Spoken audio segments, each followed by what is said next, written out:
그리스도의 부활을 기다리며 순환과 죽음을 묵상하면서 거기에 함께 참여하는 경건 훈련하는 절기를 사순절이라고 이렇게 말씀드렸습니다. 사순절은 성의 수요일부터 시작해서 부활주일 전날까지 평일 40일과 주일 6일을 합쳐서 46일간이라고 말씀드렸습니다. 6번의 사순절 주일은 각기 이름을 가집니다. 사순절 첫째 주일은 임보카비트라고 하는데, 임보카비트는 시편 91편 15절의 말씀, 그가 내게 간구하리니 내가 그에게 응답하리라. 그들이 환난 당할 때에 내가 그와 함께하여 그를 건지고 영화롭게 하리라 해서 그가 내게 간구하리라는 그런 뜻입니다.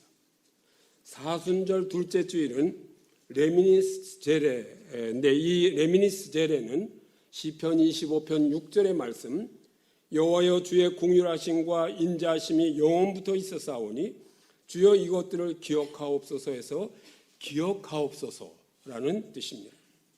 사순절 셋째 주일은 오클리인데, 오클리는 시편 25편 1절의 말씀, 여호와의 나의 영혼이 주를 우러러 보나이다 해서 나의 영혼이 주를 우러러 보나이다 라는 그런 뜻입니다. 사순절 넷째 주일은 라에타레인데, 이 라에타레는 이사야 66장 10절의 말씀, 예루살렘을 사랑하는 자들이여 다 그 성읍과 함께 기뻐하라. 다 그 성읍과 함께 즐거워하라. 그 성을 위하여 슬퍼하는 자들이여 다 그 성의 기쁨으로 말미암아 즐거워하리라 해서 너희는 예루살렘과 함께 즐거워하라는 그런 뜻입니다.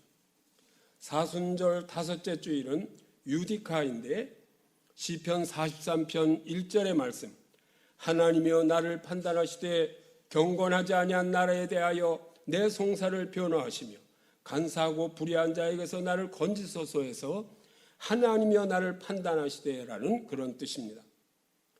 오늘은 사순절 여섯째 주일로 종려주일입니다. 종려주일이란 예수님이 6월절에 나귀를 타시고 예루살렘에 입성하실 때 이스라엘 백성들이 예수님이 로마의 지배를 받던 그 식민지 시대에서 그들을 구원할 구원자로 믿고 예수님을 환영하며 호산나 호산나, 이 호산나는 지금 구원하옵소서라는 그런 뜻입니다. 외치며 종려나무가지를 흔들며 환호하는 것, 그 날을 기념한 것이 종려주일입니다. 이 사순절 마지막 주일부터 이 토요일까지를 성주간으로 지킵니다. 내일부터입니다. 이 주간을 고난주간 혹은 순환주간이라고 합니다. 우리는 이 고난주간에 특별히 이사야 53장을 묵상해야 합니다.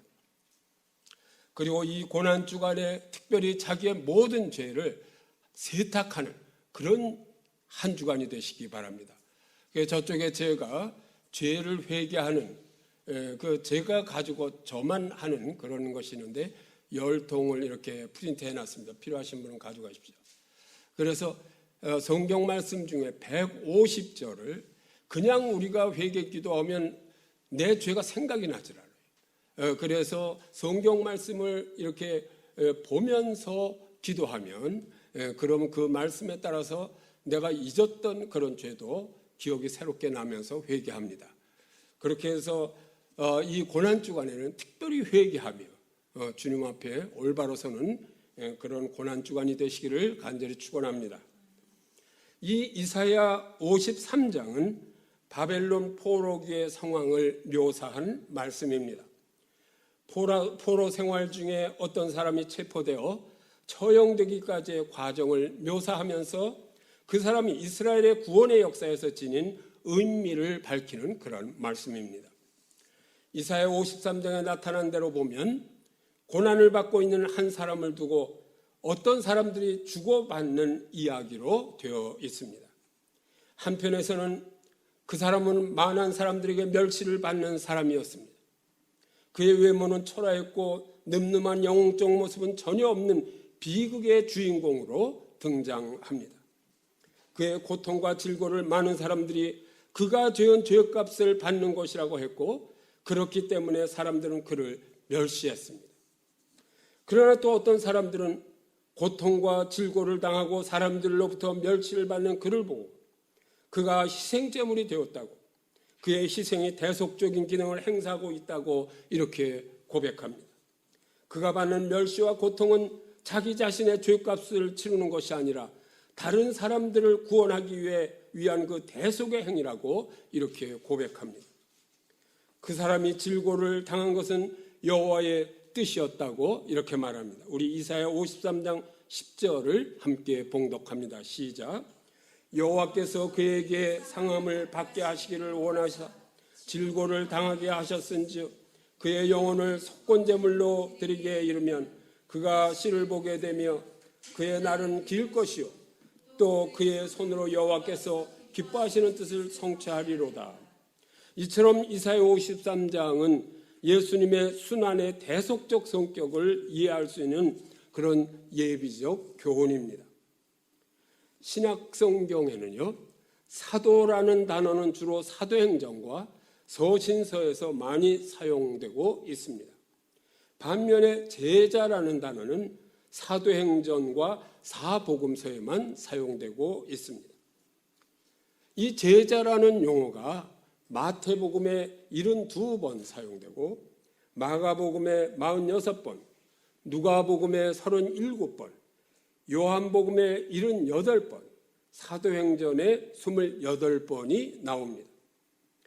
제자라는 단어는 이렇게 보면 요한복음에서 가장 많이 사용됩니다.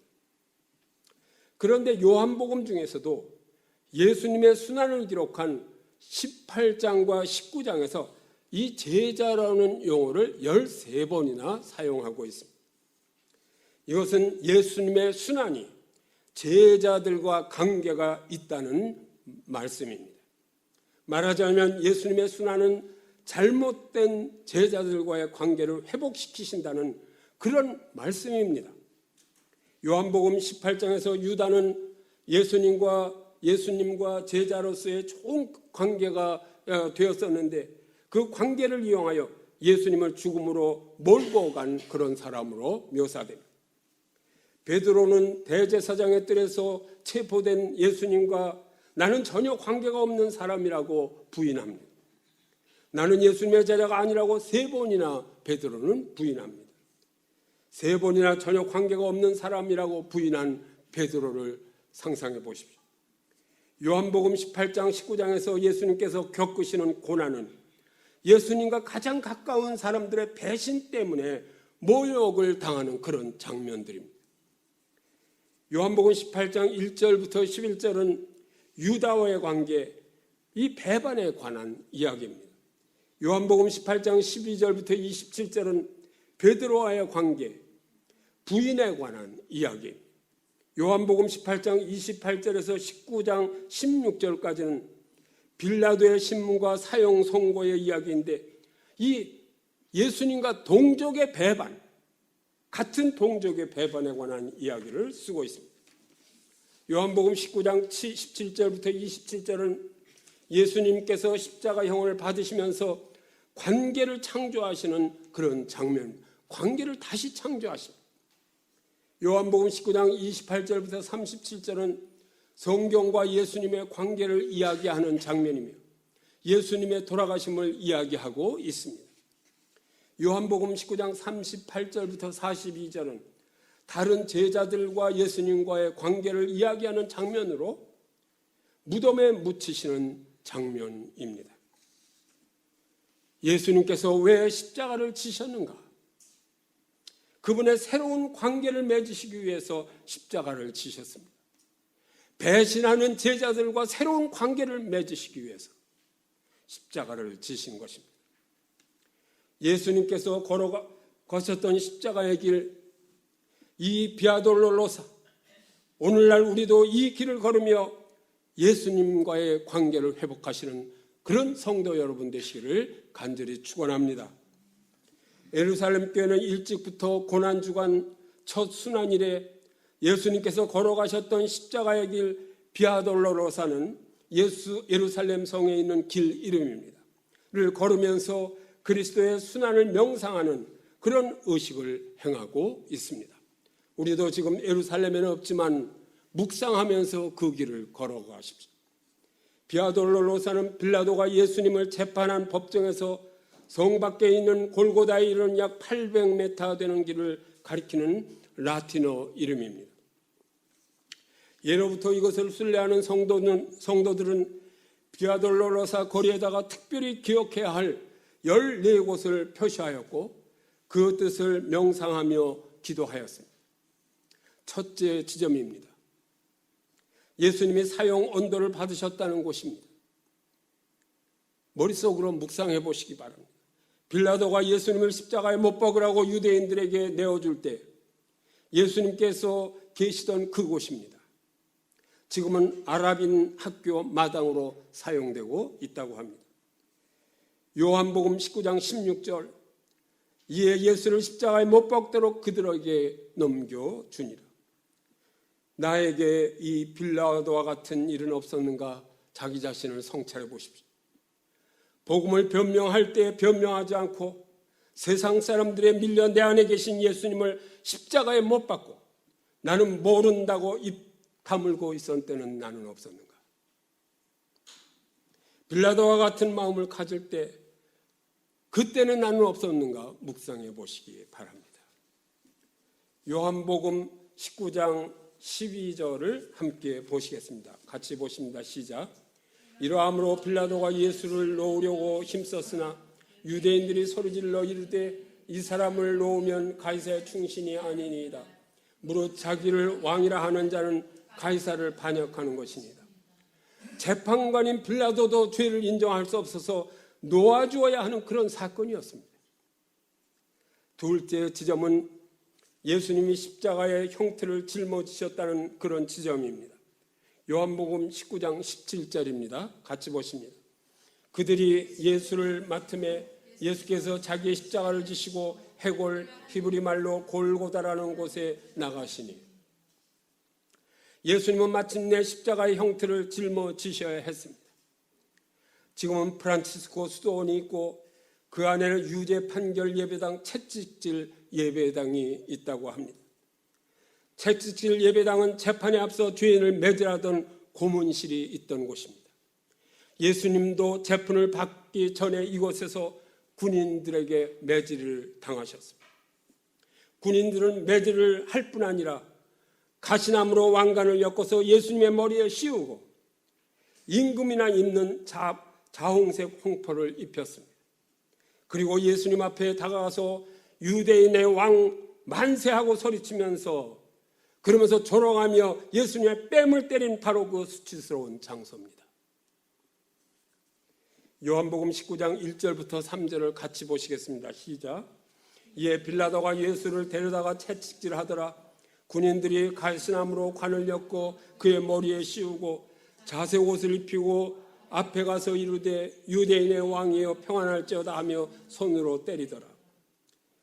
세상의 모든 사람들은 예수님을 성인이라고 합니다. 그러나 동시에 지금까지 예수님만큼 미움을 받은 사람이 어디 있었습니까? 예수님은 온유하셨습니다. 그러나 누구에도 사랑을 받지 못했던 분 아닙니까? 결국은 예수님께서 모든 사람의 증오의 초점이 되셔서 침뱉음을 당하시고 채찍질을 당하셨습니다. 종국에는 십자가에 달리게 되셨습니다. 왜 이 선한 사람 하나님의 아들이 증오를 받고 십자가에 달리셔야만 하셨을까요? 우리 요한복음 3장 19절부터 20절을 같이 봉독합니다. 시작. 그 정죄는 이것이니 곧 빛이 세상에 왔을 때 사람들이 자기 행위를 악함으로 빛보다 어둠을 더 사랑한 것이니라. 악을 행하는 자마다 빛을 미워하여 빛으로 오지 아니하나니 이는 그 행위가 드러날까 하며 예수님께서 행하시는 빛이 너무도 강하기 때문에 많은 사람들의 미움을 받으셨던 것입니다. 셋째 지점은 예수님께서 십자가를 짊어지시고 가시다가 땅에 처음으로 쓰러진 곳입니다. 십자가의 무게를 못 이겨 쓰러지신 연약하신 예수님을 머릿속으로 상상해 보십시오. 나의 구주 예수님은 십자가를 옮길 힘이 없으셨습니다. 천지 만물을 창조하신 그분이 십자가를 옮길 힘이 없으셨습니다. 그런데 그 십자가가 쓰러진 예수님을 더욱 짓누르고 있습니다. 십자가 형태로 처형되는 죄수는 그 십자가 형태를 형장까지 옮겨야 했는데 예수님은 십자가를 옮기기 전에 벌써 모든 채찍에 맞아 힘이 거의 빠져 있으셨습니다. 십자가를 지고 가다가 처음으로 넘어지신 그곳은 출발점에서 150m부터 되는 지점이었습니다. 순례자들은 그곳에 작은 기도실을 지었습니다.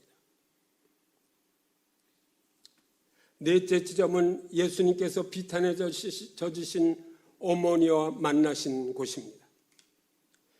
땅에 쓰러진 예수님이 겨우 정신을 가다듬고 다시 십자가의 형태를 짊어지고 일어나던 순간에 예수님은 군중들 틈에 끼어 울면서 따라오는 당신의 어머니와 눈이 마주친 것입니다. 아들이 처형장으로 가는 그 길에 어머니가 계십니다. 자식과 함께 어머니도 처형을 받으시는 것과 같지 않았습니까? 다섯째 지점은 구레네 사람 시몬이 예수님께서 지고 가시던 십자가를 함께 짊어지고 간 곳입니다. 예수님과 함께 십자가를 지고 비아돌로로사를 걷는 구레네 시몬은 그리스도인들의 모범적인 모습입니다. 우리는 구레네 시몬과 같이 얼마나 예수님이 지시할 십자가를 대신 지고 우리가 그 길을 걸음지게 있었나요? 여섯째 지점은 베로니카라고 하는 여인이 수건으로 예수님의 얼굴을 닦아드렸던 곳입니다. 그 기도실 안에는 베로니카의 수건이 새겨진 것이라고 전해오는 예수님의 얼굴이 담겨진 아이콘 초상이 걸려 있다고 합니다. 이 베로니카의 손수건에 새겨진 예수님의 얼굴은 고난당하신 얼굴입니다. 이 얼굴의 모습은 바로 이사야 53장의 고난의 종의 모습입니다. 비아돌로로스의 예수님의 모습은 늠름한 풍채도 없으셨습니다. 멋진 모습도 없으셨습니다. 볼품 있는 모습도 없었습니다. 몽골이 망가져서 사람이라고 할 수 없는 그런 모습이셨습니다. 병색과 사색으로 찌든 모습, 사람들이 보기를 꺼려하는 흉측한 모습입니다. 왜 이렇게 되셨을까요? 우리가 구세주라고 고백하는 예수님의 모습이 바로 이런 모습이라는 것을 우리는 용납할 수 있습니까? 나 때문이라는 것을. 이것이 하나님의 얼굴이라고 할 때 그런 하나님을 내가 사랑할 수 있습니까? 일곱째 지점은 예수님께서 두 번째로 넘어지셨다는 곳입니다. 땅에 넘어지고 쓰러지시는 메시아. 처음 넘어졌을 때는 아마 왼쪽 무릎을 꿇지 않으셨을까? 오른쪽 어깨에다가 그 무거운 십자가를 지고 가시다가 그것이 무거우니까 왼쪽 무릎을 꿇어서 왼쪽 무릎에서 피가 나셨을 것입니다. 질질 왼쪽 무릎을 끌고 가시다가 두 번째 넘어질 때는 이제 오른쪽 무릎으로 꿇고 넘어지셨어요.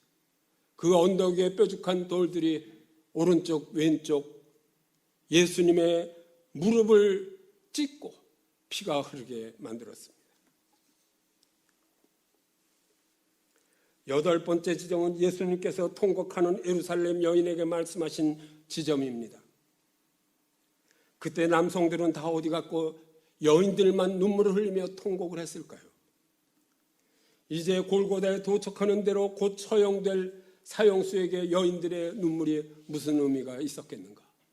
그러나 그 눈물은 의미가 있었습니다. 그 눈물은 예수님께 힘을 제공해 드렸습니다.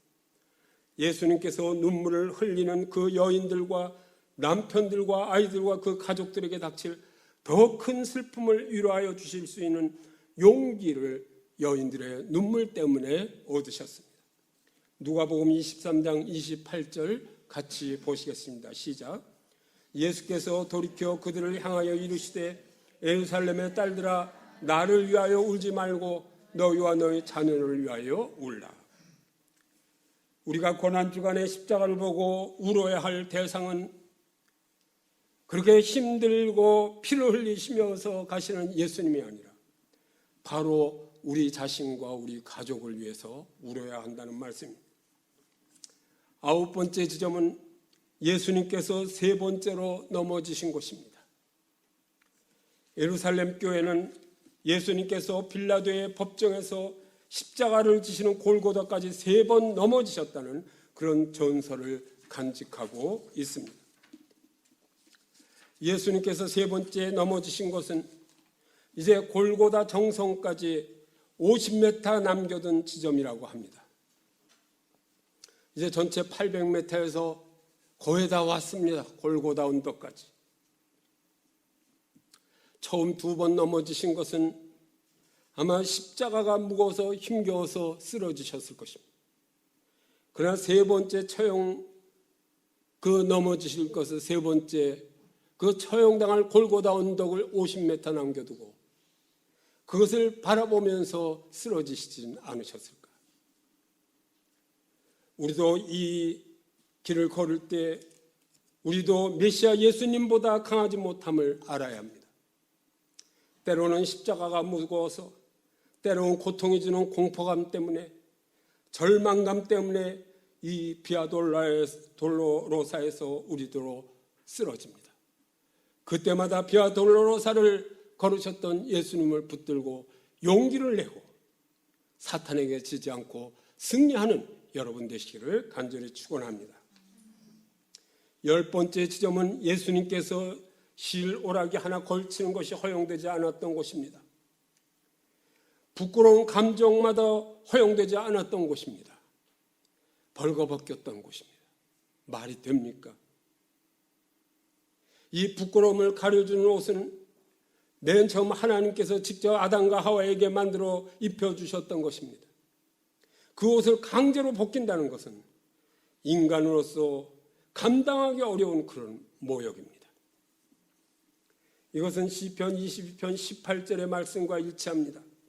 내 곳을 나누며 속옷을 제비 뽑나이다.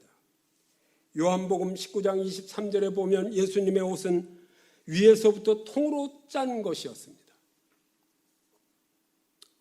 위에서부터 통으로 짠 옷을 왜 입으셨을까요? 그렇게 많은 고기를 담고도 찢어지지 않았던 베드로의 그물처럼 예수님의 속옷은 통으로 짠 것이었습니다. 찢어지지 않는 옷입니다. 로마 병정들이 나눴던 속옷은 많은 사람들로 하여금 하나님과의 관계를 회복시킬 수 있었던 통으로 짠 옷이었습니다. 우리는 이 예수님의 이 통으로 짠 옷과 같이 많은 사람들을 하나님과의 관계, 그리스도와의 관계를 회복시키는 그 일에 앞장서시는 여러분 되시기를 간절히 축원합니다. 우리 요한복음 19장 27절 같이 보시겠습니다. 시작. 또 그 제자에게 이르시되 보라 내 어머니라 하신대 그때부터 그 제자가 자기 집에 모시니라. 예수님께서는 당신의 어머니 마리아를 제자들의 어머니라고 하십니다. 제자들과 마리아의 관계를 맺어주십니다. 그래서 가톨릭에서는 마리아를 숭배하는가 봅니다. 그러나 우리 개신교에서는 너무도 마리아를 학대하는 것은 아닌가 이런 생각을 해봤습니다. 저도 마리아에 대해서 설교해 본 일이 거의 없는 것 같습니다.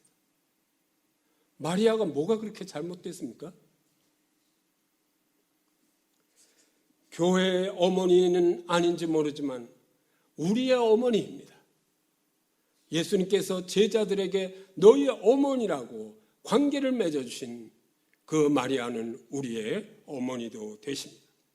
예수님은 십자가를 지시면서 제자들과 관계를 맺어주셨습니다. 11번째 지점은 예수님께서 십자가에 못 박히신 곳입니다.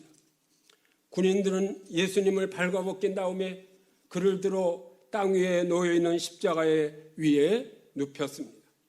그리고 굵은 못을 그의 두 손과 두 발에 박았습니다. 그리고 그 십자가를 땅 위에 단단히 세웠습니다. 거기에 달린 죄수들은 일반적으로 빨리 죽지 않습니다. 거기에 달린 죄수들은 몇 시간이고 며칠이고 죽을 때까지 달려 있어야만 했습니다. 우리 찬송가 147장 1절과 2절 같이 한번 부르시겠습니다.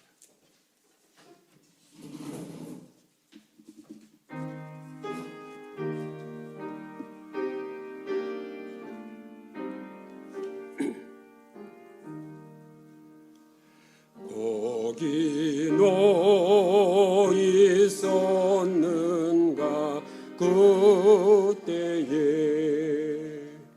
주님 그 십자가에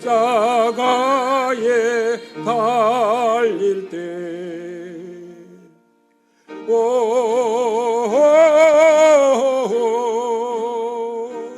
때로 그 일로 나는 떨려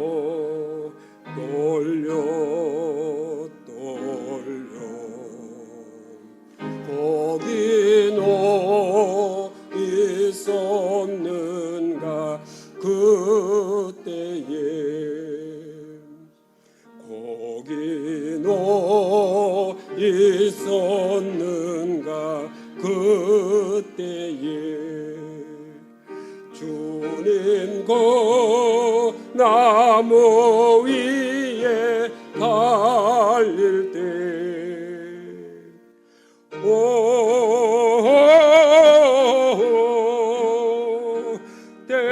때로 그 일로 나는 떨려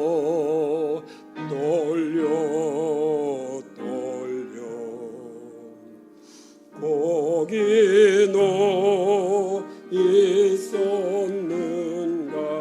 그때에 예수님의 비명소리가 골고다 하늘 위로 골고다 골짜기로 메아리 쳤을 그 소리를 묵상해 보면 얼마나 아프셨을까. 예수님은 십자가상에서 7마디 말씀을 하시고 돌아가셨습니다. 첫째는 누가복음 23장 34절에 보면 저들을 사하여 주옵소서. 두 번째는 누가복음 23장 43절 오늘 내가 나와 함께 낙원에 있으리라. 세 번째는 요한복음 19장 26절부터 20절 여자여 보소서 아들이니이다 보라 내 어머니라. 네 번째는 마태복음 27장 46절 엘리엘리 라마 사박다니 이는 곧 나의 하나님 어찌하여 나를 버리셨나이까 하는 뜻입니다. 다섯 번째는 요한복음 19장 28절 내가 목마르다. 여섯 번째는 요한복음 19장 28절 다 이루었다. 일곱 번째는 누가복음 23장 46절 아버지 내 영혼을 아버지 손에 부탁하나이다. 이제 12번째 지점은 예수님께서 숨을 거두신 곳입니다. 예수님은 십자가 위에서 숨을 거두셨습니다. 요한복음 19장 28절에 예수님께서 모든 일이 이미 이루어지신 줄 아시고 이미 구원의 역사가 이루어지신 줄 아시고 숨을 거두셨습니다. 숨을 거두시면서 내가 목마르다고 말씀하십니다. 피를 쏟으셨기 때문에 당연히 목이 마르셨습니다. 목마른 자들아 다 내게 오라고 말씀하셨던 주님께서 지금 목이 마르시다고 외치십니다. 더 많은 사람들을 구원하시기 위해서 주님은 목이 마르고 계십니다. 누가 이 주님께 냉수 한 그릇을 떠드리시겠습니까? 십자가상에서 목이 마르실 정도로 이른 양을 부르고 계신 주님께 내가 여기 물 한 잔을 갖다 드리겠습니다 하고 누가 냉수 한 그릇을 드리시겠습니까? 그리고 영혼이 돌아가시니라 예수님은 머리를 떨구시고 그의 영혼을 넘겨주셨습니다. 이 넘겨주신 영혼은 요한복음 20장 22절에서 제자들에게 나타나셔서 숨을 내쉬며 이르시되 성령을 받으라고 하시면서 숨을 불어넣어 주셨습니다. 관계를 회복시켜 주신 것입니다. 13번째 지점은 예수님의 몸을 십자가에 끌어내린 지점입니다. 요한복음 19장 31절에 안식이라는 낱말을 몇 번이나 반복합니다. 안식일, 안식일. 안식이 그렇게도 중요합니까? 이것은 신명기 21장 23절에 보면 같이 보십니다. 그 시체를 나무 위에 밤새도록 두지 말고 그날에 장사하여 네 하나님 여호와께서 내게 겹으로 주시는 땅을 더럽히지 말라. 나무에 달린 자는 하나님께 저주를 받았음이니라. 이 법을 지키기 위해서 그들은 예수님이 아직 안 죽으셨을 테니까 다리를 꺾어서 죽게 하라고, 그래서 나무에서 치우게 해달라고 빌라도에게 청하는 것입니다. 생각해 보십시오. 끝까지 주님의 다리를 꺾어야 되겠습니까? 로마 병정도 아니고 누가 다리를 꺾었습니까? 유대인들입니다. 유대인들.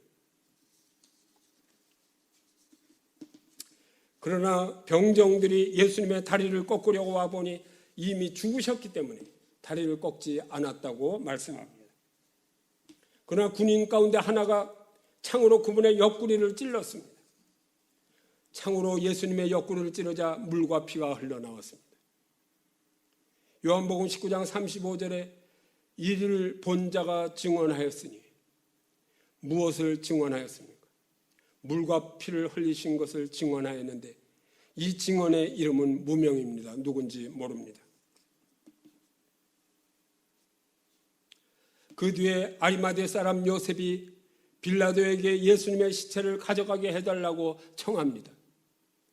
허락을 받은 요셉은 주님의 시체를 십자가에서 내렸습니다.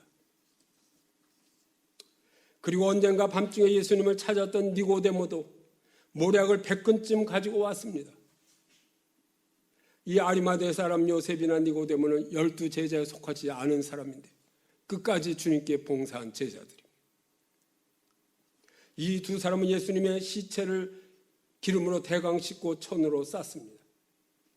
요한복음 19장 38절부터 39절에 보면 아리마대 사람 요셉은 예수님의 제자이니 니고데모도 모략과 침향 섞은 것을 100리트라 100근쯤을 가지고 온지라 이렇게 기록하고 있습니다. 예루살렘 교회는 또 하나의 결정적인 장면을 기억하고 있습니다. 라피에타입니다. 이 라피에타는 경건이라는 뜻입니다. 그러므로 피에타는 예수님의 죽음을 애도하는 어머니 마리아를 그린 그림이나 조각을 일컫는 말입니다. 마리아는 싸늘한 시체로 변해버린 당신의 아들을 무릎에 올려놓고 두 팔로 감싸 안으셨습니다. 이 그림이 라피에타입니다. 마지막 14번째 지점은 예수님께서 묻히신 무덤입니다. 갈보리 언덕에서 그 밑으로 한 50여 미터 되는 곳입니다. 아직 장사 지낸 일이 없는 새 무덤이었습니다. 아리마대 사람 요셉은 예수님을 그 새 무덤에 모셨습니다. 예수님은 살아계실 때도 머무를 집이 없으셨고 이제 숨을 거두고 나서도 묻힐 무덤이 없으셔서 이제 남의 무덤에 들어가게 되셨습니다. 아니 예수님은 탄생하실 때도 나실 곳이 없어서 말구에 나셨습니다. 우리는 이 예수 그리스도를 본받고 있습니까?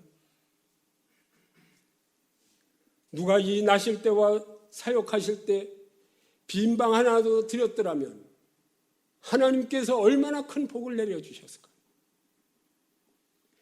하나님께서 기뻐하시며 이보다 더 큰 복을 허락하지 않으셨을 텐데 누구도 빈방을 내드린 사람이 없는데 그러나 마지막 무덤을 아리마대 사람 요셉이 드렸습니다. 사랑하는 성도 여러분, 여러분이 구원받은 것은 공짜로 된 것이 아닙니다.